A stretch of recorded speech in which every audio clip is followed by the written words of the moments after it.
पलाश मुछल पहुंचे प्रेमानंद महाराज जी के दरबार में। जी हां, एक वीडियो वायरल हो रही है जिसमें पलाश मुछल चेहरे पर मास्क लगाए प्रेमानंद महाराज जी के दरबार में बैठे हुए नजर आ रहे हैं और उन्होंने उनके शादी टूटने की बात भी वहां रखी। जैसा कि आप लोग जानते हैं कि प्रेमानंद महाराज जी के दरबार में ज्यादातर उन्हीं के शिष्य ही आए हुए लोगों के सवाल को महाराज जी के समक्ष रखते हैं।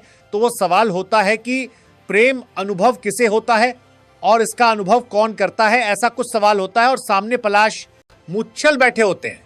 आपको बता दें, ये वही पलाश हैं जिनकी स्मृति से शादी होने वाली थी, जिसमें सारी चीज एकाएक तब बिगड़ गई जब शादी में ऐसा बताया गया कि स्मृति के पापा की तबीयत बिगड़ी और उसके बाद मानो चीजें बिगड़ती ही चली गई। जी हां, फिर उसके बाद न्यूज आई कि पलाश की भी तबीयत खराब हो गई है। लेकिन उसके बाद जो मामला सामने आया उसने सभी को हैरान कर दिया और स्मृति के चाहने वाले उनके फैंस को झटका तब लगा जब एकाएक चौंकाने वाली खबर सामने आई। जी हां, आपको बता दें कि एक स्क्रीनशॉट वायरल होने लगा जिसमें पलक मुच्छल ने एक लड़की से चैट करी थी और मैरी डी कोस्टा नाम की एक यूजर ने चैट का स्क्रीनशॉट लगाया जिसमें पलाश उस लड़की से फ्लर्ट करते साफ दिख रहे हैं।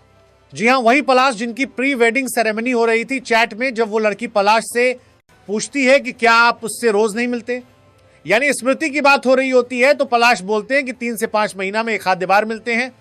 पहले मैं उसके साथ टूर पर जाया करता था और मौज मस्ती किया करता था, पर पिछले 2 सालों से समय नहीं मिल पा रहा है। इस चैट में पलाश इस लड़की को मिलने की बात करते हैं। जब से ये स्क्रीनशॉट वायरल हुआ तब से लोग 2 भागों में बंट गए। कुछ लोग इस लड़की को ट्रोल करने लगे तो वहीं कुछ लोग पलाश को ट्रोल करने लगे। इसके बाद ये लड़की जब परेशान हो गई, जिसका नाम मैरी डी कोस्टा है, उसने अपने अकाउंट को प्राइवेट कर लिए और एक स्टोरी डाली। उसमें उसने कहा कि ना तो मैं उसे प्री वेडिंग सेरेमनी में उपस्थित कोरियोग्राफर हूं और ना ही वह जिससे मेरी शादी हो रही थी, जिससे पलाश धोखा दे रहा था, इसलिए मुझे मजबूरन अकाउंट प्राइवेट करना पड़ा और मैंने उससे बातचीत भी बंद कर दी थी।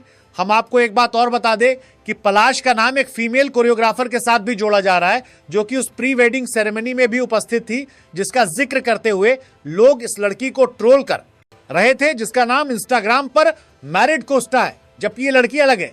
हालांकि कुछ लोग इस लड़की पर भी आरोप लगा रहे हैं कि यह सब कुछ शादी से पहले चल रहे, समारोह बीच में रुकने पर वायरल क्यों किया ताकि कि दोनों की शादी रुक जाए। इसके बाद उस लड़की का भी जवाब आया था कि मैं ये बात पहले भी स्टोरी के जरिए बताने की कोशिश की थी, लेकिन लोगों ने उस पर ध्यान नहीं दिया था।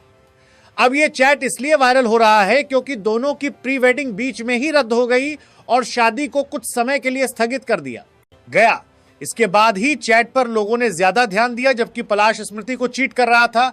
ये बताने की कोशिश मैंने पहले भी की है, हालांकि सच क्या है झूठ क्या है ये अभी तक कंफर्म नहीं हुआ है, लेकिन खबरों के मुताबिक ये कहा जा रहे हैं कि पलाश स्मृति को चीट कर रहे थे। और ऐसे देश के बड़े खिलाड़ी, देश की बेटी स्मृति मंधाना, जिस पर पूरे भारत को गर्व है और फिलहाल उन्होंने वर्ल्ड कप टूर्नामेंट में 400 प्लस रन बनाए हैं और इस वर्ल्ड कप को जिताने में अहम भूमिका निभाई है।